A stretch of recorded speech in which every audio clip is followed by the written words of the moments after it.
भारत गणराज्य में रहने वाले सभी देश प्रेमियों को मेरे YouTube channel Jairam Paswan .official में आप सभी का स्वागत है।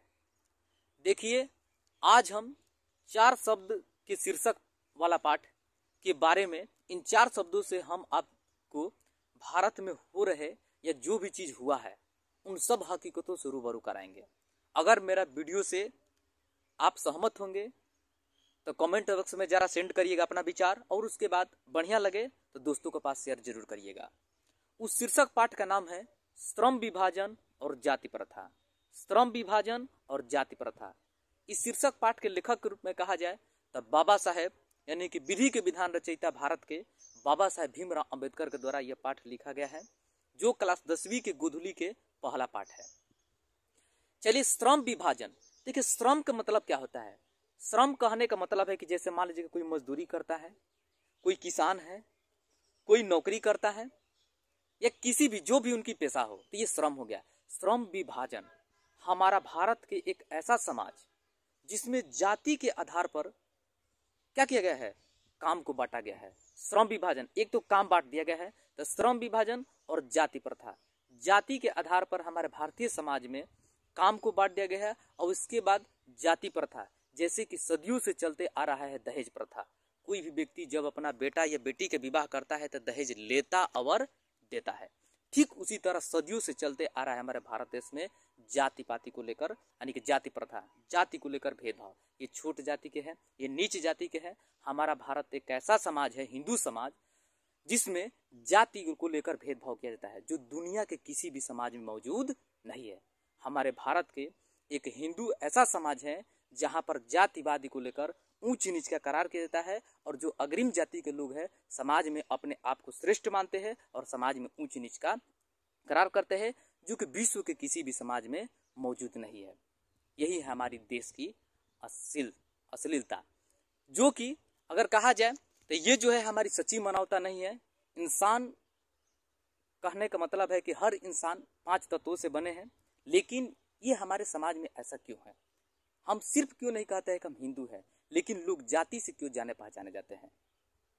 क्या हमारी यही महानता है, इसी में हमारी महानता है।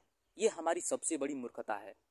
कोई भी हो जब समाज में, तो सबसे पहले एक बात याद रखें कि सबसे पहले हम एक भारत के नागरिक हैं। सबसे पहले हम एक भारत के नागरिक हैं। अगर आप धर्म के मानते हैं तो सबसे बड़ा जो धर्म होता है कर्म होता है। कर्म ही इंसान का सबसे बड़ा धर्म होता है। तो कर्म से लोग होता है बड़ा, बल्कि जाति से बड़ा नहीं होते हैं। धर्म से लोग बड़ा नहीं होते हैं। जिनकी कर्म जितना बड़ा होगा वो इंसान उतना ही बड़ा होगा और सर्वश्रेष्ठ कहेगा, और जुगो जुग उसका नाम लिया जाएगा। ये है हमारी महानता। लेकिन हमारा हिंदू समाज इतना नीच हो गया है, लोग इतने हिंसा की दृष्टि देकर लोग ऊंच नीच का करा रहे हैं कि लोग जीने में मजबूर हो गए, कोई कार्य को पेशा बदलने में मजबूर हो गए। अगर कोई चाहते हैं हिंदू समाज में कि हम अपना कार्य को बदल ले, अब देख लीजिए, पंडित जो है पंडिताई करेगा, ठाकुर जो है ठाकुर के काम करेगा, उसी तरह अन्य जाति है जिनका कार्य को बांट दिया गया है। अगर वे चाहे कि हम अपना पेशा बदल देते, तो बदलने की अनुमति नहीं देता है। कौन? तो हमारे भारत देश में हिंदू समाज। तब बताइए को क्या करेगा, कहाँ जाएगा? क्यों पेशा नहीं चुन सकता है? क्यों? उसकी आज़ादी है, स्वतंत्रता है, हम आज़ाद है, कुछ भी कर सकते हैं। लेकिन हिंदू एकमात्र ऐसा समाज है हमारे भारत देश में कि जहाँ पर जातिवाद को लेकर भेदभाव किया जाता है। पहले भी था और आज भी था। ये डॉक्टर भीमराव अंबेडकर जी लिखते हैं, क्योंकि उन्होंने अपने जीवन में तमाम संघर्ष की है जातिवाद को लेकर।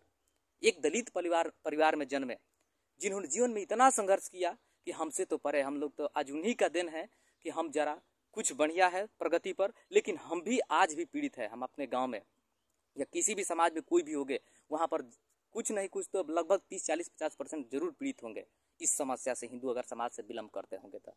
ठीक उसी तरह भीमराव अंबेडकर दलित जाति से होने को उसके क्लास से बाहर बैठाया जाता था। कोई अगर कहीं भी ऑफिस में जाते थे तुरंत वहाँ से निकल कर भाग जाते थे, इस तरह का हिंदू समाज में।